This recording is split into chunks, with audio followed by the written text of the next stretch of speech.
Hey, this is Simran, and you're listening to Bodies Count, a podcast from SisterSong Women of Color Reproductive Justice Collective.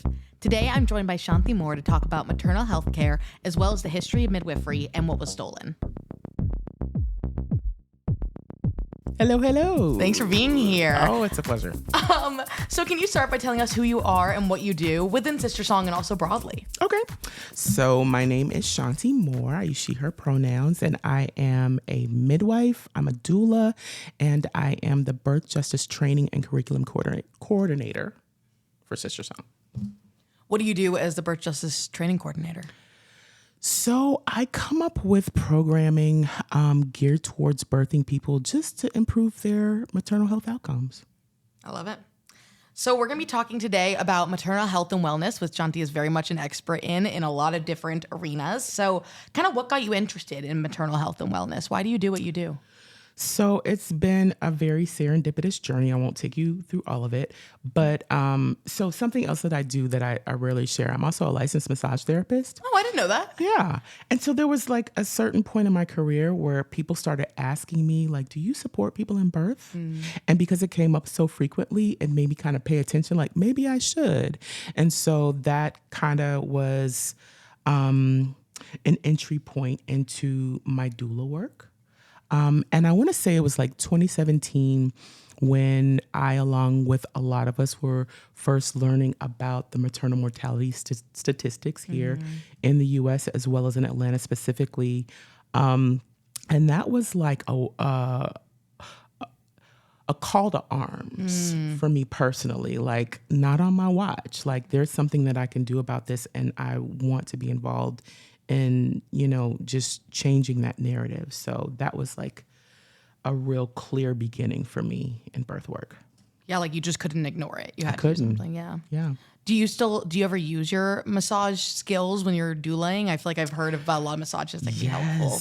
Yes. I mean, that's one of the best support skills. What is it that I'm trying to say? Comfort measures. That's one of the best comfort measures that I think you can use when someone is in labor. Just that touch, whether it be, using massage or hip squeezes or, just touch period is so important, so helpful in that space. Yeah, that's what I'm an abortion doula, and that was one of my favorite things I learned during the training was because, we talk about abortion all the time. We're talking about how to support somebody verbally, but also at a certain point, like, there might just be nothing to say. Like there's a somatic process that goes with that too. And like when you're experiencing pain or when you're experiencing grief in your body or whatever that is. And so a lot of the massages are really similar to, from what I've heard, what you would do during birthing. And so, yeah, I thought that was so interesting to help relieve pain and everything. So I'm very grateful to know how to do those things. Yeah, that's good stuff. So you spoke a little bit about how you kind of got radicalized by learning about this maternal mortality rate and situation in the U.S. Can you give this overview of what the maternal health landscape is right now and kind of what are the main influences? Who are the main players? It's dismal. Yeah. There's no reason with all of the technology and knowledge and resources that we have, there's no reason for our maternal mortality statistics to be as poor as they are. Considering that we are supposed to be living in one of the most developed countries in the world. Yeah. In terms of what I think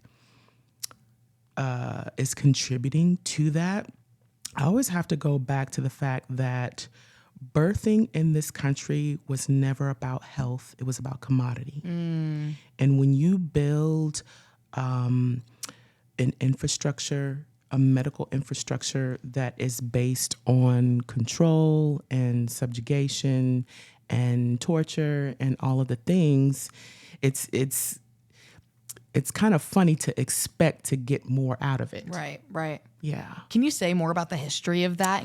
Definitely. So there was a time when when it came to birth work, the people who were providing this care were enslaved African women, indigenous women who cared for people on plantations who were giving birth. And outside or post-slavery were also providing the reproductive health care, maternal health care in their communities. And I want to say it was around the late 1800s is when the medical establishment as we know it began to grow. Are you familiar with the Flexner Report? I am not. So Abraham Flexner was commissioned by these elites, so to speak, who decided that they wanted to take the control, I don't know how not to make it plain. They wanted to take the control out of the hands of traditional midwives, Sure. and they wanted to have more influence over birth and medicine, period. And so you have this group of people who are going around to medical institutions and assessing them based on very superficial criteria. So they're not assessing them based on the care that they're giving, but on how big the institution is and whether or not you have all of the right technology. And they moved midwives as well as herbalists and lay healers out of medicine so that they could create this institution. And they also, it was during this time that the pharmaceutical industry was also starting to grow because, you can't put a patent on lemongrass, Right. But you can use these herbs and, mix them with other compounds to create medications, which this is how the pharmaceutical industry got started. So and I could talk in a few different directions. Also, the Shepherd-Towner Act of 1921 was very strategic about how they phased out traditional midwives. And they made it so, it's so interesting because they attached it to social programs. Interesting. Yes, so they created first of all, they studied from the traditional midwives, took their information, created their own clinics and institutions, and then said, the only way that you can do this work is if you come through our nursing programs. And this is how actually nurse midwifery became a thing. Okay, are we talking about because when I think of traditional midwives, I am thinking about Black and brown women. Are we talking about white women then becoming, okay. Yeah. And so this was how they phased out traditional midwifery and made it so you had to be a certified nurse midwife in order to practice. And of course, depending upon the state that you're in and depending upon the laws, there are different types of midwives who can practice. But again, that changes from state to state. But that standard became the certified nurse midwife. And home births are illegal in the U.S., right? Or is it? No. No, it's not. It depends on the state. Depends on the state. Okay. Yeah. But still, that's a long-term impact, right, of not being. Oh, my goodness, yes. Oh, goodness. Because if you make home birth illegal, essentially what you're doing is you're making midwifery illegal. Right. Because you don't have to be a nurse to be a midwife. Right. Yeah. Yeah. So do you see, it sounds like control is just at the root of this. People who don't believe that the traditional birth workers had the ability or the knowledge or the strength or basis to be able to do this. And so they've had to take it from them to be able to control the birthing process. Yes, but so much was co-opted because they learned from them first. Oh yeah, I guess it's not really true to say they didn't think they had the knowledge. It's that they don't think they deserve to do it. Right. They can take the knowledge, but they were more deserving. They were considered dirty. They were blamed for the maternal health outcomes. So at that time, they were dealing with some of the same issues that we're dealing with right now. And this was their solution to the maternal mortality and infant mortality that they were dealing with at that time. And it obviously didn't solve the problem. Nope. So can you speak more to, the medicalization of the birthing process seems like it really came out of a goal to control people. And I think there's something notably sinister about what you were saying earlier around how they were stealing the knowledge of. A lot of that knowledge was co-opted from traditional midwives, and they utilized the social programs to make this shift. So basically what they said was, now that we have our clinics and we have our institutions, we want to provide subsidies to families who need good care. And so the only way that you could take advantage of these subsidies is if you come to our clinics and you not see these traditional midwives. And then eventually just kind of phase them out of practice. So it's like under the guise of progress and under this idea that like there's a need here, there's a harm happening here. Right. And so we're going to solve it by hyper medicalizing the birthing process and by there's something so sinister about like the stealing of the knowledge from the traditional midwives, but then being like, but you don't get to practice because you as a Black and brown woman, as somebody who we don't see as deserving, we see you as knowledgeable. We see you as knowledgeable enough to steal your knowledge, but we don't see you as deserving to practice. And it even happened in terms of the technology that was created in order to create a hierarchy between OBGYNs and midwives, because there are certain instruments that were created like forceps that only doctors could use, midwives couldn't use, and it was framed in such a way that, come to our hospitals where you get to take advantage of this new technology, but we're the only ones who can provide it for you. Yeah. But it's not safer to give birth in a hospital. No. I guess that's kind of a leading question. That's kind of a loaded question. It is a loaded question, because I think it depends upon a lot of different factors. It depends upon, the type of providers you have, the type of nursing staff you have, the type of resources that you have, what their values are and how they practice, and what else? Implicit bias. How much implicit bias are they working with? How high risk your pregnancy is. That part. Well, actually, that's a thing, because if you have a high risk pregnancy, that is your only option a lot of times is to give birth in the hospital because of what the hospital can provide. For instance, if you are someone who suffers from iron deficiency anemia and your hemoglobin and hematocrit levels are too low, that can opt you out of giving birth in a birth center because they don't have fresh blood to give you if you happen to bleed out. They have that at the hospital. Right, sure. Yeah. Is there I have to imagine the answer is yes, but is there like a profit component of this around pharmaceuticals, around hospitals being for profit? Most definitely, like even when I think about C-section rates, they get paid more for C-sections. Right. Yeah. And when you're going to be in and out of labor can take hours and hours and hours of a room being taken. If you do a C-section, when you're going to be in recovery. You're in and you're out. Yeah. Yeah, I remember. Have you watched The Business of Birth? Yes, The Business of Being Born. Yeah, Business of Being Born. Yeah, I watched that in college, and that was one of a really formative experience for me, was learning about that. That was scary. Yeah. Yeah. So what do you think would be in your ideal future of the birthing world, the birthing landscape? What would you want to happen to be available to people? So I want people to have access to preconception care. And the reason why I say that is because a lot of people only access reproductive health care once they get pregnant because they don't have the insurance. But a lot of people are also dealing with reproductive health issues that contribute to poor outcomes in pregnancy because they don't have that access. Right. But even beyond that, it's important because regardless of whether or not you want to have children or not, your fertility is connected to your health.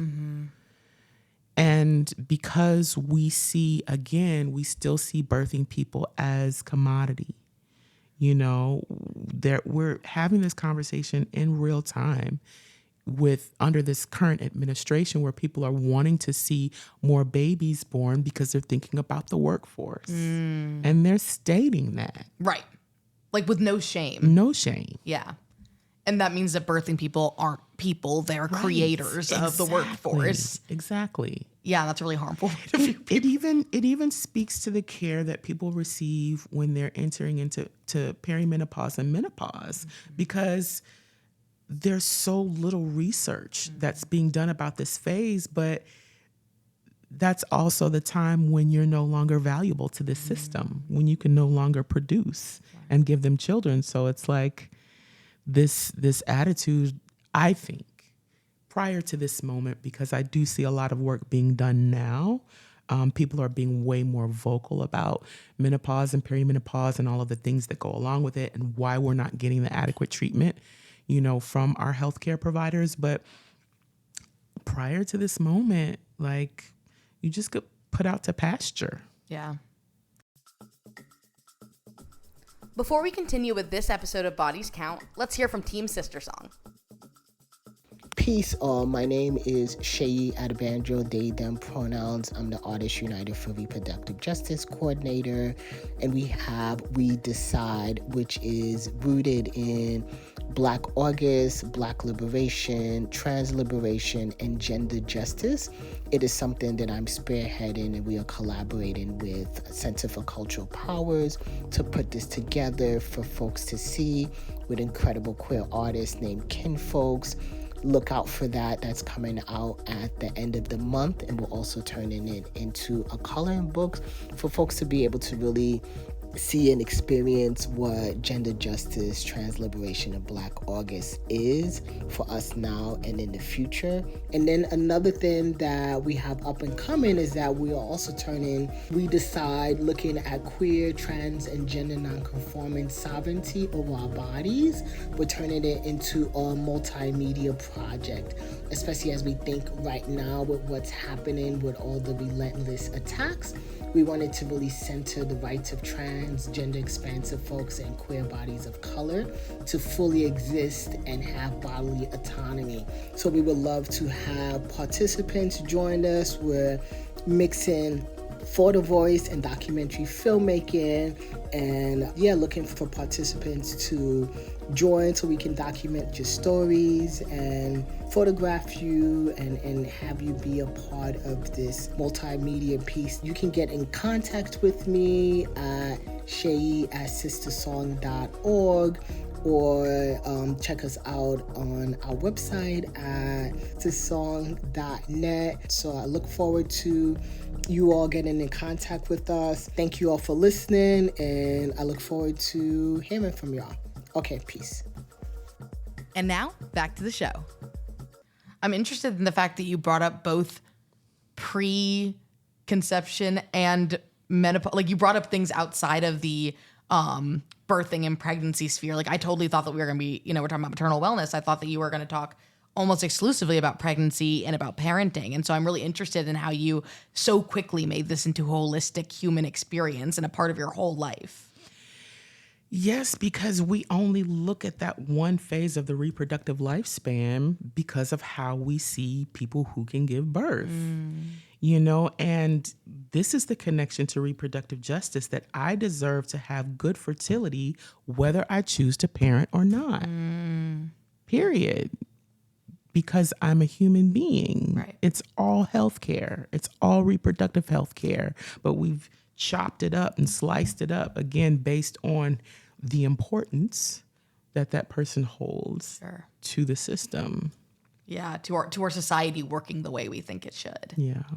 So when you look at this historical level of the way that midwives used to be treated, which it sounds like was with a lot more respect and a lot more validity than they are currently, what does it mean to you to be a midwife in 2025?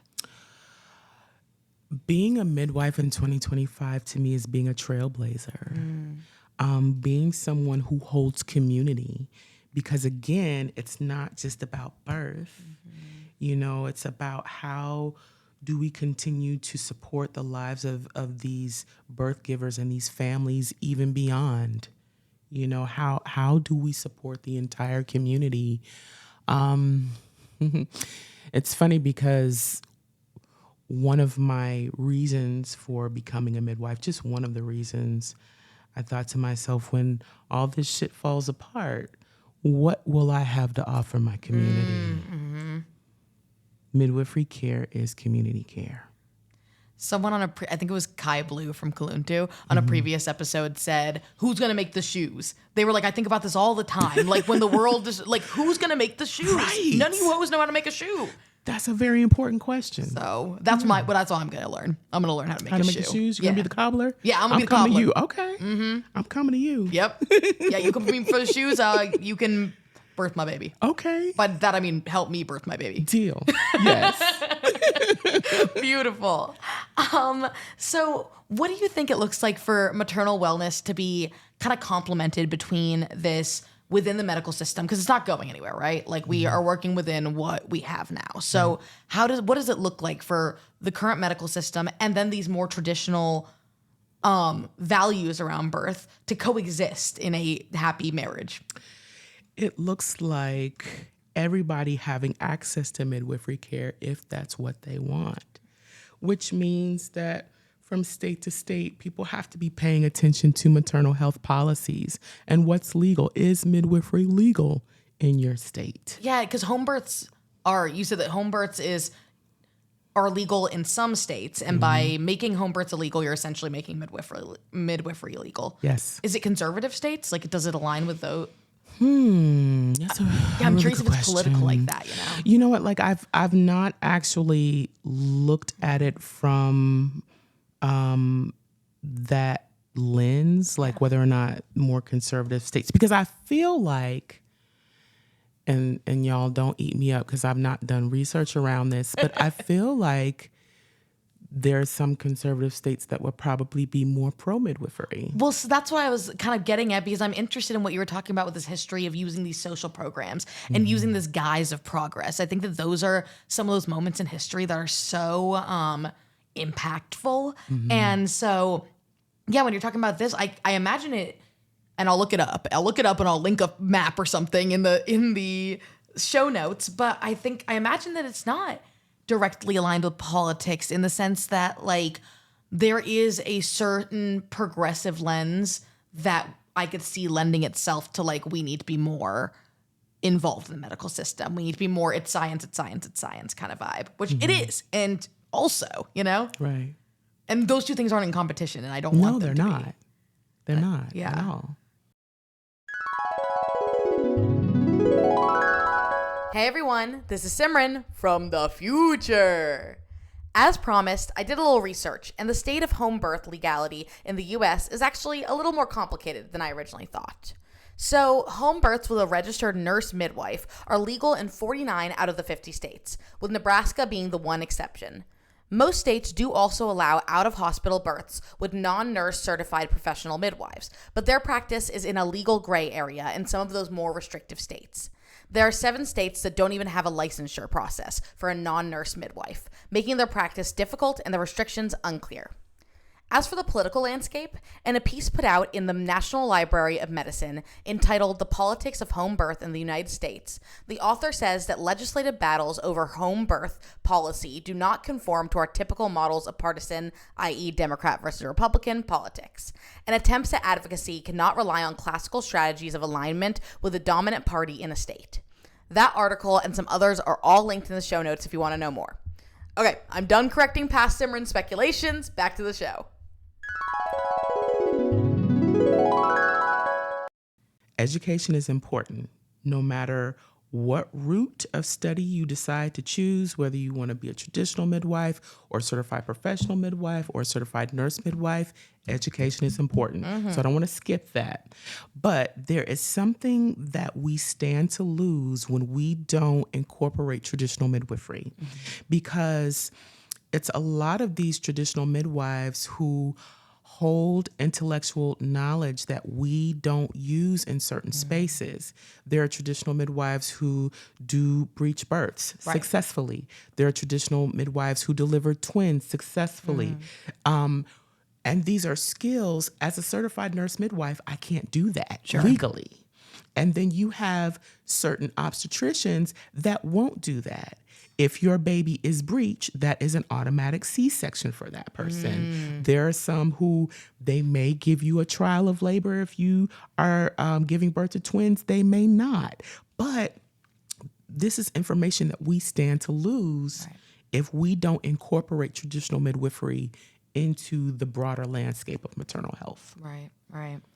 Yeah, because I think that like with that guise of progress, it's like, oh, is there something beneficial about everybody going through the same training program? And then you have these people who all got trained by this process. But what do you stand to lose in the ways of who made that training program? And was it just the medical system? Was it men? Was it all these people who don't know about this historical knowledge? And then they create this training program and everyone goes through it and comes out. You might have that rote information, which is important. You need to know the technical skills. Right. And also, what about that historical knowledge and so many of the technical skills that came out of the traditional midwifery too that we might not have anymore. Definitely. And then I have to name the fact that unfortunately death happens across the maternal health landscape, whether you're giving birth in a hospital or at home or at a birth center. You know, of course, the numbers may be lower in certain settings, but it's an unfortunate fact that sometimes will occur. And that doesn't necessarily speak to the integrity of the type of work that you do. Sure. Yeah. What do you see as the main cause of what is the United States has such a unique landscape around maternal health, right? Like, and around maternal wellness, and we have the highest rate of maternal deaths in any developed nation. And so what do you see as the main root of that? There are a few, and right now I have to uplift the lack of access to abortion care, because that's a real thing. We don't look at abortion care as health care, as reproductive health care, and it is very, very necessary even for people who want to conceive healthy pregnancies, who want to have children. When there are losses like miscarriages, that abortion care can help people to save their uteruses if they choose to have children in the future. So it's important to name that, because I feel like there are many people who don't see the connection between abortion care and maternal health care. Right. And that's a big piece. Also, again, I got to go back to that preconception period, because there are so many health issues that could be addressed on the front end to mitigate some of this morbidity and mortality that we're seeing on the back end. Well, and it's no coincidence that the United States is also the only developed nation without universal health care. So those two things at the same time, like, yeah, I hadn't even occurred to me that the pre-pregnancy appointments, if you're not going to the doctor ever, because nobody goes to the doctor, then you don't have the health landscape to be able to go into that. And all of a sudden you're pregnant and you're going to start going to the doctor now and you don't even know what you're working with. Exactly. Yeah. I mean, we got to bring up racism. That's always in it. Always in it. Even Beyonce got fucked up during her birthing process. Like, It feels so trite to say that people don't listen to Black women, but it's so true. Like I say it again. Fuck it. People don't listen to Black women, and I think it goes back to that history that was taught about the fact that we don't feel pain the same way that other people feel pain, that we are dramatic, that we over exaggerate what we go through. You know, we were breeders. And I don't know how we escape people seeing us in that way. Because that's what it is. That's what it's connected to. That our purpose was really only to serve. And anything that we do outside of that is foreign to people. Our existence outside of servitude does not make sense to a lot of people. So, yeah, I experience it when I go to healthcare appointments. I could count right now, on one hand, the microaggressions that I've experienced, and in real time, knowing that these people don't even see what they're doing. Right. They don't even really understand what they're doing, but I see it and I can advocate for myself and I can call it out. But if I'm this person with this knowledge about how this stuff is supposed to go, and I can speak up for myself, what's happening to the people who don't have this knowledge and who can't speak up for themselves? Yeah. I think about that all the time, where I'm like, I have been blessed with so many of the tools that other people don't have. I mean, even just like from a privileged perspective, a college education, and then adding on that I've been doing this work. I have a lot of language to advocate for myself, and I still feel scared and small in those positions sometimes. How does that translate to people who have none of the tools that I have been able to access in my life? It is so scary to think about. Very scary. Very unfortunate. Yeah. And I think there is something really notable about, like, we're not talking about, I mean, obviously there is like the evil racist who is a doctor.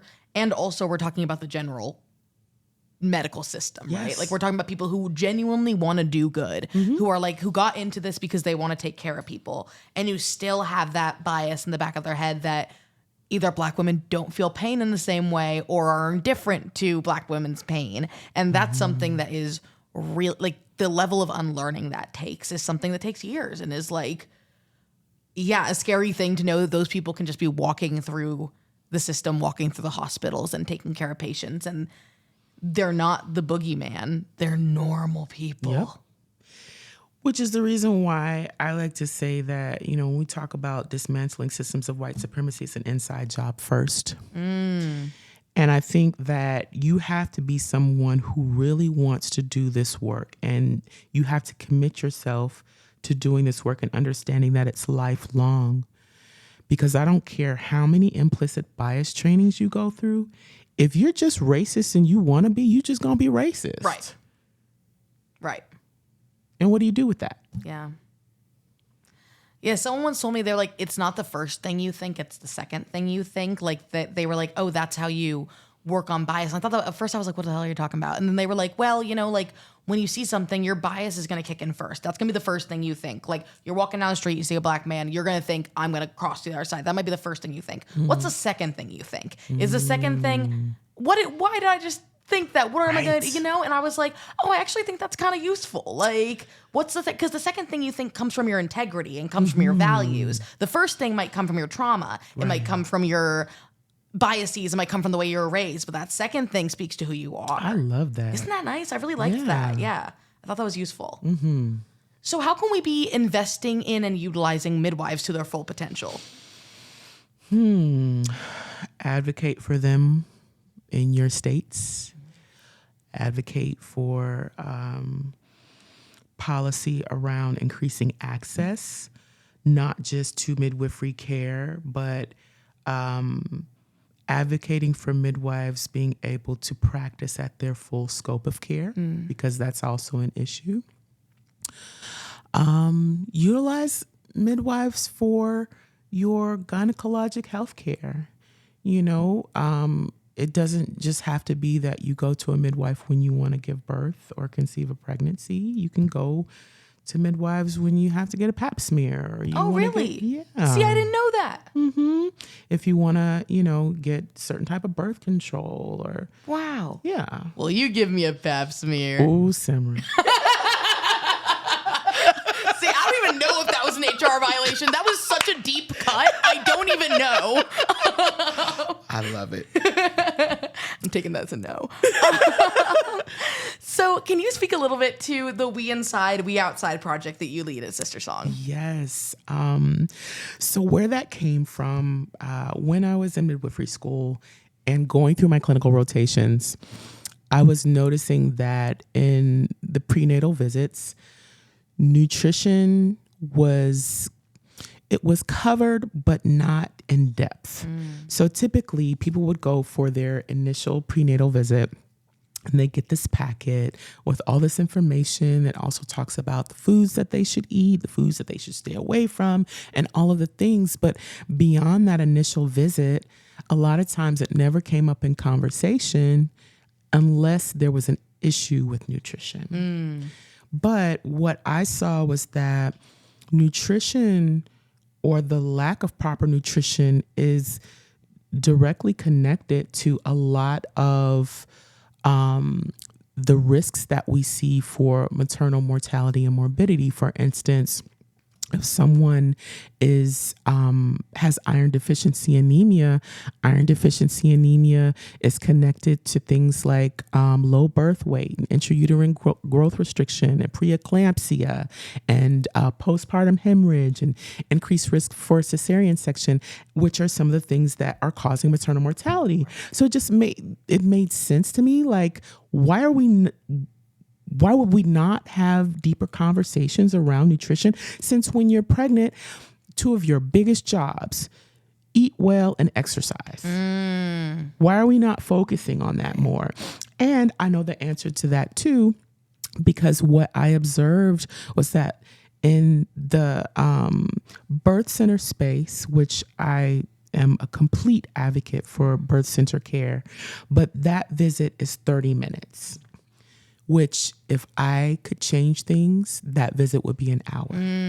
But in the hospital, that prenatal is 15 minutes. There's not really a whole lot of time to have important conversations and for patients and clients to be able to ask meaningful questions and get real answers for what they're dealing with. And so I felt like there was a lot that was getting missed, and it was an opportunity to take the conversation outside of the clinical space and bring it into the community so that we could really dig into the meat and bones. Okay, punny. Right? But yeah, to like really dig into the conversation and give people an opportunity to ask the questions that they want to ask, as well as be in community and participate in creative activities that are fun, but also centered around learning. So, yeah. Well, it feels so relevant that, you know, what you're saying about how food and nutrition can be so central to people being able to have good birth outcomes. And we live in a country that has major food deserts, major areas where getting access to healthy food is close to impossible for people who are low income, for people who live in these areas that don't have as much access. And so that's also, it's really interesting to hear, to kind of figure out with you, like in this conversation, I feel like my wheels are turning about all these things that impact the maternal mortality sphere that I hadn't even thought of. You know, like I'd spent a lot of time thinking about the business of birth and the universal healthcare system not existing, but I haven't spent that much time thinking about nutrition. So that's pretty cool that you're doing that. Thank you. Do you have some favorite sessions that you've done with them? Yes. So I think my favorite to date of the We Outside series, this summer we took a field trip to the farmers market. And we provided the participants with 5 different menu options that they could choose from. And these meal options were based on, of course, nutrition, but also we were thinking about what's affordable. What is a meal that can stretch if you have a big family? And we provided the participants with a stipend, a shopping stipend. And they got a chance to pick their menu. And then it was like supermarket sweep in the farmer's market. Yeah. And yeah, just helping people to come up with ways to fill in the gaps. Yeah. You know, for whatever reason that those gaps may exist, you know, because you mentioned some really important points about you have people who live in food deserts, you know, and these are some of the things that we're thinking about as well. Like if your only option is the Family Dollar, how do we make $1 out of 15 cents? How do we make this happen with what you have available? Right. So it's more sustainable than just we can give you food today. It's how do you feed your family tomorrow too? Yes. Well, do you watch Queer Eye, or have you seen Queer Eye? It's been a long time. Well, Anthony in it is the guy who cooks. He's like the chef guy. And he's always like teaching them how to make a guacamole. And I'm like, this motherfucker's never going to make this guacamole again. And I think about that every time because I'm like, you didn't really teach him how to do anything. You just made guacamole with this guy. I'm an Anthony hater. Sorry. I think he's useless. But my point is that I feel like there's no intention behind this sustainability of the process. And so it's like you're talking about how people have poor nutrition in Queer Eye, but you're not actually giving them the tools to build out a plan that's going to make sense for them. They can make guacamole that day, but they're never going to buy another avocado. Right. What is something that they're actually going to buy and be able to buy and be able to continue to provide? Mm-hmm. What kind of response have you gotten to this? Like, are people like, oh yeah, I'm definitely going to do this? Or are they like, this is not going to happen for me? I think that the people who come are usually pretty engaged. Sure. And I can speak to We Inside now, which is the wintertime component where we're focusing on specific topics. And I actually got this feedback just about a week ago. We did a We Inside about iron and the importance of iron in pregnancy. And the feedback was like, we need this. Like, we need more of these conversations. This needs to be offered more. And hearing that, like, that people are really wanting to absorb the information and saying things like, I don't get this from my doctor's office. Like, where else would you get this? Right. Yeah, that does my heart good. Yeah. And if you don't even know what you don't know, like, I feel like there are things that you can Google, but it's like, how are you going to Google about iron during pregnancy? Like, you're not thinking about that, Or if you don't know why it's important, right. You're not going to. I don't know what iron is. I don't know if I have it. I probably do, but I'm not sure. Yeah. Yeah. So if you could give one piece of advice to a pregnant person looking to invest in their own health and wellness, what would it be? Hire a doula. Yeah? Mm-hmm. Can you speak a little bit to what a doula is and what a difference between a doula and a midwife is? Yes. So the midwife is clinical and medical. The doula is supportive. I like to say the midwife is that person who is going to manage the health of that pregnant and birthing person and that baby. And the doula is going to hold your hand. So a midwife and a doula is a dream team right there. Dream team. Okay. But the reason why I say hire a doula is because there are some people who may not be able to access midwifery care. And doulas, what I have found, just a wealth of information a lot of times. Doulas have the knowledge, they have the resources, they're connected, to what people need, and they can be just a really good intermediary. You can take doulas with you to your prenatal visits, and sometimes just having them there as a witness. They may not even have to say anything, but it can change the rapport sometimes that you have with your provider, just knowing that that advocate is sitting right there with you by your side. Definitely, hands down, because I feel like nowadays doulas are way more accessible than they used to be. So, and there's so much more that I could say, but if there was one piece of advice, it would be that, to hire a doula. I will say I do think a lot more people know the word doula than in the past, for sure. Definitely. So that is exciting. It is. Do you have any final thoughts about the maternal health and wellness space that you want to share? I have many thoughts. Just do all of them. Just monologue for a little bit. One final thing that I want to share.